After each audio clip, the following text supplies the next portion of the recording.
Selamat malam. Kami dari kelompok 1 mata kuliah bangunan air kali ini akan menjelaskan mengenai tugas besar bangunan air mengenai pembangunan bendung. Pertama, perkenalkan dulu anggota kelompok kami. Yang pertama ada Perkenalkan, nama saya Muhammad Fauzan Mutawali, NIM 150170027. Perkenalkan, saya Faikar Razani Diansyah, NIM 150180005. Perkenalkan, saya Farhan Alimran, NIM 150180009. Perkenalkan, saya Regen Ilum, NIM 150180014. Jadi untuk presentasi ini, daftar isi yang akan kita bahas, yaitu yang pertama pendahuluan, yang kedua pengolahan dan analisis data hidrologi, yang ketiga perancangan desain bendung dan kolam olah, yang keempat perhitungan stabilitas bendung, dan yang terakhir kesimpulan. Jadi yang pertama, latar belakang. Jadi latar belakang untuk pengerjaan tugas ini, yaitu Indonesia merupakan negara agraris, di mana sebagian besar penduduknya bekerja di sektor pertanian. Indonesia juga memiliki banyak sungai yang dapat dimanfaatkan untuk pertanian, sehingga harus dikembangkan potensi-potensi sungai tersebut guna meningkatkan hasil produksi pertanian. Salah satunya dengan membangun bendung. Jadi bendung memiliki fungsi untuk meningkatkan muka air agar dapat mengalirkan air menuju saluran irigasi, baik sebagai sumber air minum, sebagai sumber pertanian maupun pembangkit listrik. Jadi selain itu irigasi merupakan usaha penyediaan dan pengaturan air untuk menunjang pertanian. Jadi ketika air yang mengairi pertanian mencukupi dan produktivitas pertanian meningkat, maka perekonomian petani akan meningkat juga. Selain perekonomian petani juga meningkat, dampak terhadap ketahanan pangan negara Indonesia akan menjadi lebih baik, sehingga akan mengurangi impor hasil pertanian dari negara lain. Hal tersebut juga dapat meningkatkan perekonomian nasional. Jadi pada tugas ini, kami akan mendesain bendung serta bangunan pendukungnya, serta akan dilakukan analisis stabilitas bendung tersebut.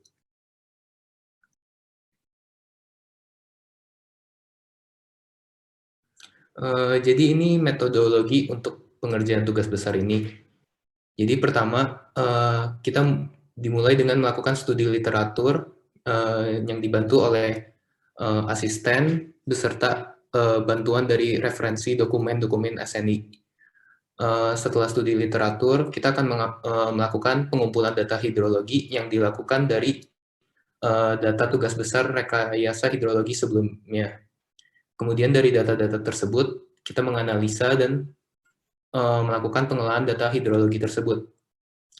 Setelah itu kita akan melakukan pemilihan lokasi bendung.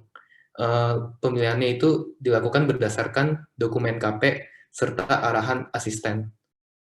Setelah dilakukan pemilihan, kita akan memperoleh data topografi dari lokasi tersebut. Kemudian kita dapat melakukan perancangan dan perhitungan desain bendung. Data yang digunakan juga selain data topografi adalah data DAS. Selanjutnya kita dapat melakukan perhitungan stabilitas bendung untuk daerah tersebut. Untuk perhitungannya, beberapa data yang digunakan adalah data gempa dan data tanah. Setelah semua pengecekan stabilitas itu sudah benar, bendung itu dapat digunakan dan tugas ini selesai. Oke, selanjutnya akan dijelaskan mengenai pengolahan dan analisis data hidrologi. Next. Nah, yang pertama ada data stasiun hujan.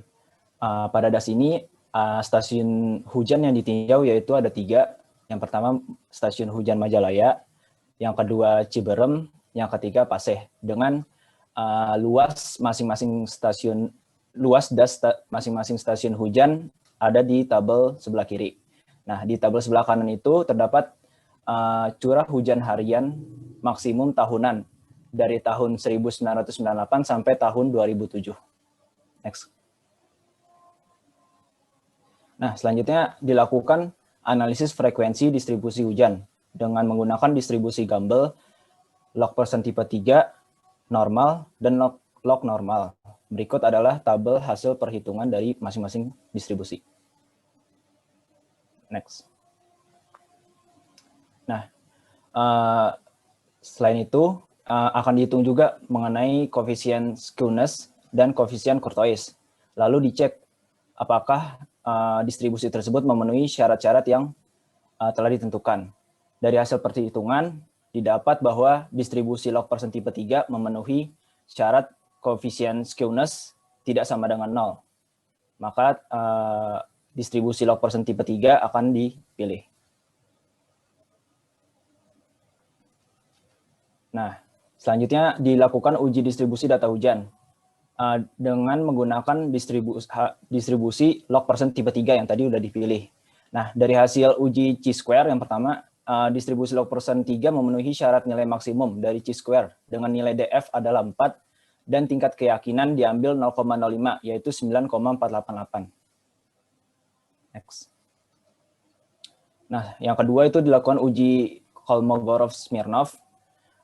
Dari hasil uji Kolmogorov-Smirnov ini, distribusi log persen 3 memenuhi syarat nilai maksimum pada nilai keyakinan Kolmogorov-Smirnov dengan alfa adalah 0,05 dan banyak data adalah 10 yaitu 0,41.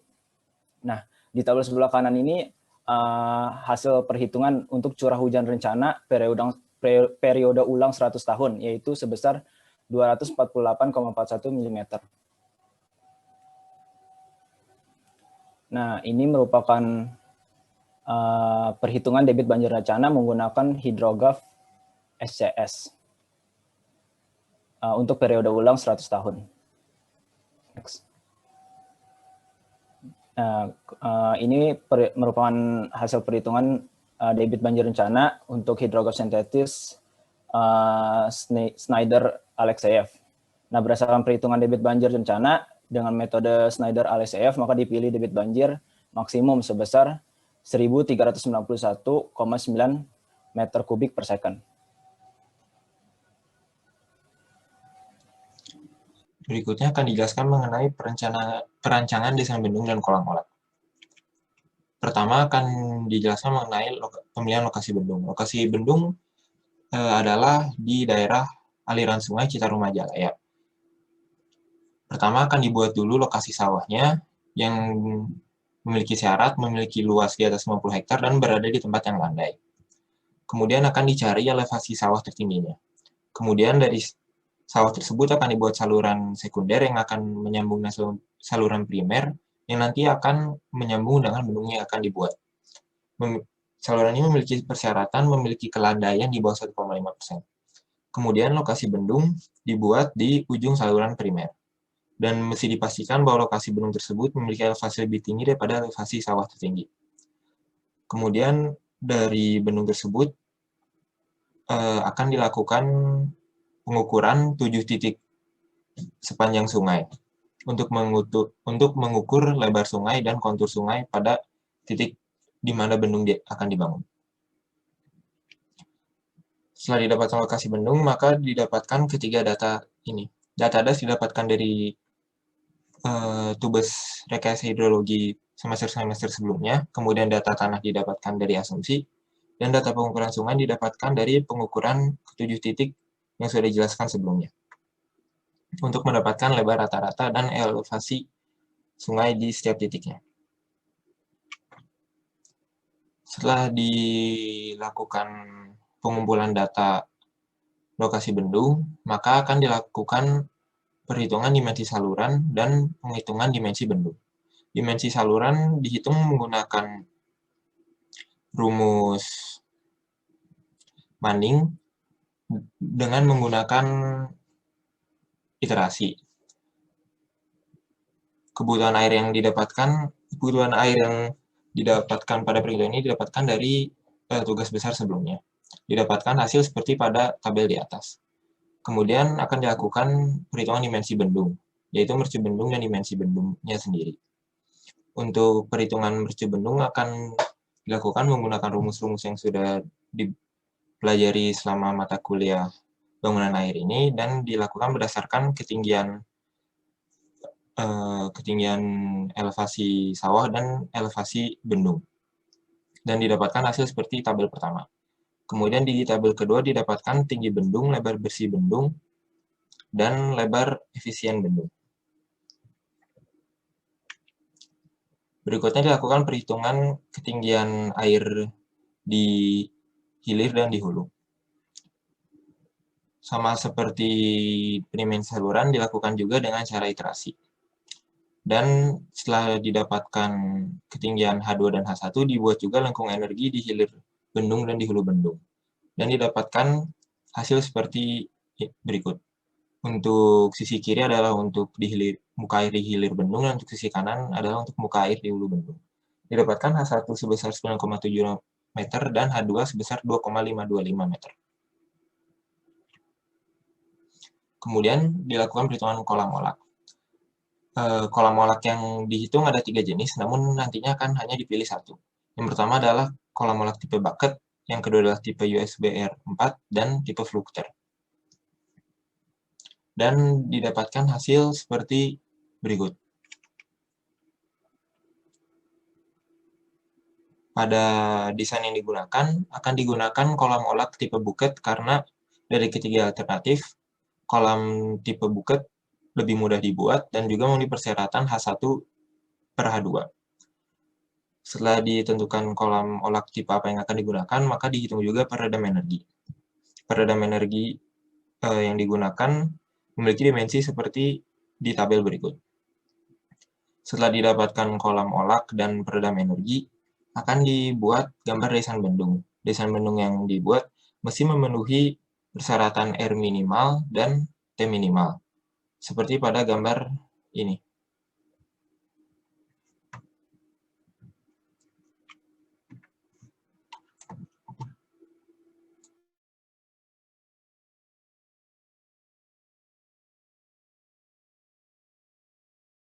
Selanjutnya, perhitungan stabilitas bendung.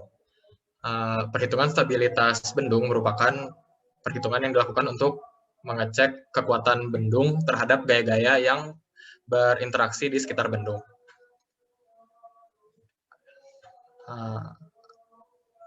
Perhitungan stabilitas bendung dilakukan pada 5 gaya, yaitu gaya berat tubuh bendung, gaya gempa, gaya hidrostatis, gaya tekan lumpur, dan gaya angkat.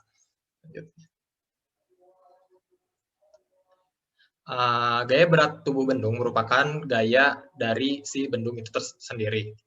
Pertama-tama, bendung yang digunakan merupakan bendung dengan material beton, yang mana memiliki berat jenis 24 kN per meter kubik.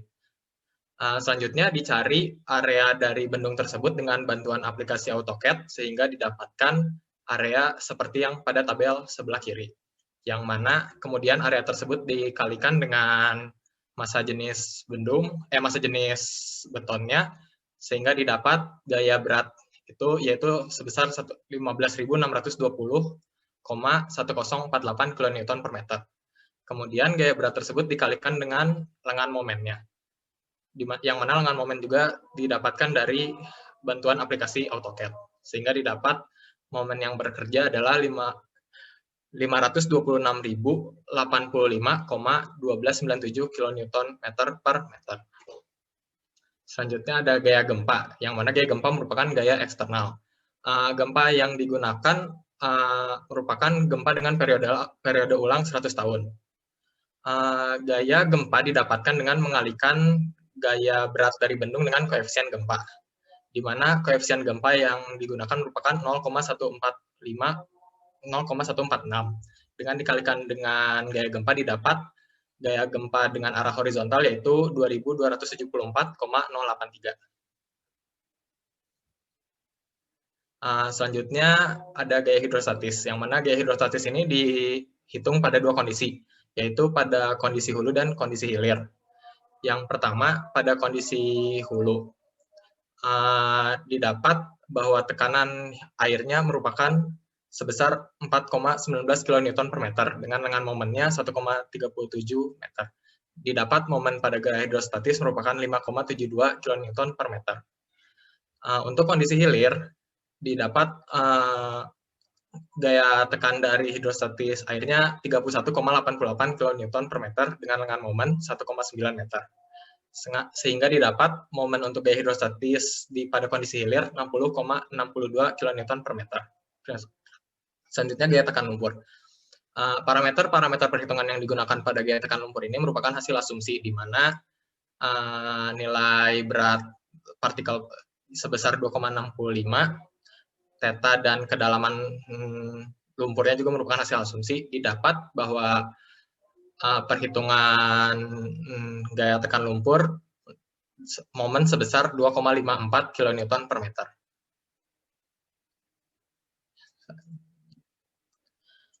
Selanjutnya dihitung gaya angkat, yang mana gaya angkat merupakan gaya yang disebabkan tekanan air dari atas ke bawah, dari bawah ke atas.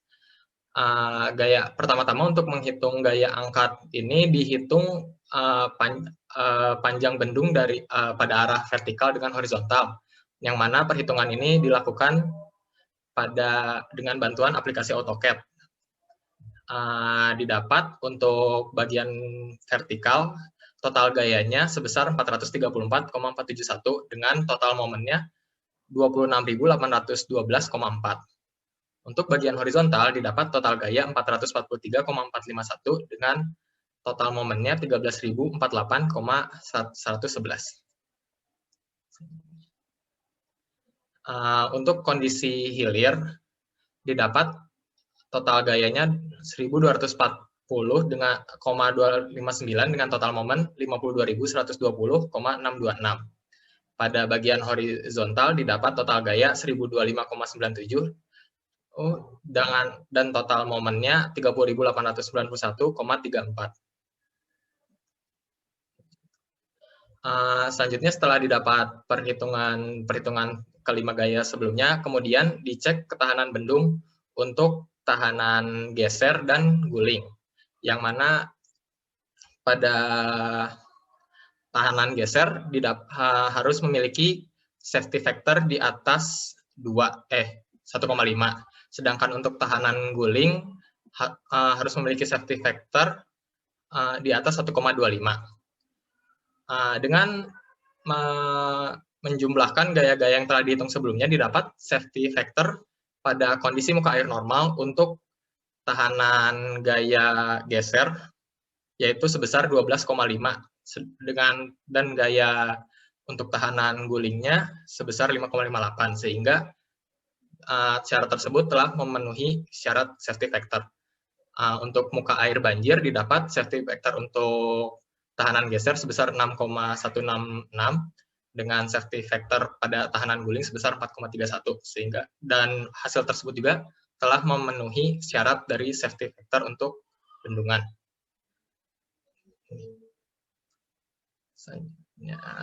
Berikut merupakan resume dari stabilitas bendung yang sama seperti slide sebelumnya.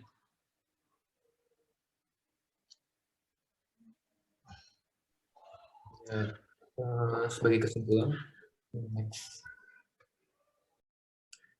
jadi ini merupakan hasil desain bendungnya. Jadi ini gambaran untuk desain bendungnya beserta dimensi-dimensinya. Dapat dilihat di tabel di kiri. Next. Dan untuk stabilitas bendung dapat disimpulkan bahwa bendung yang didesain itu berdasarkan hasil perhitungan telah memiliki safety factor geser dan guling melebihi persyaratan, sehingga bendung tersebut kuat terhadap gaya geser dan guling. Sekian presentasi kami, terima kasih.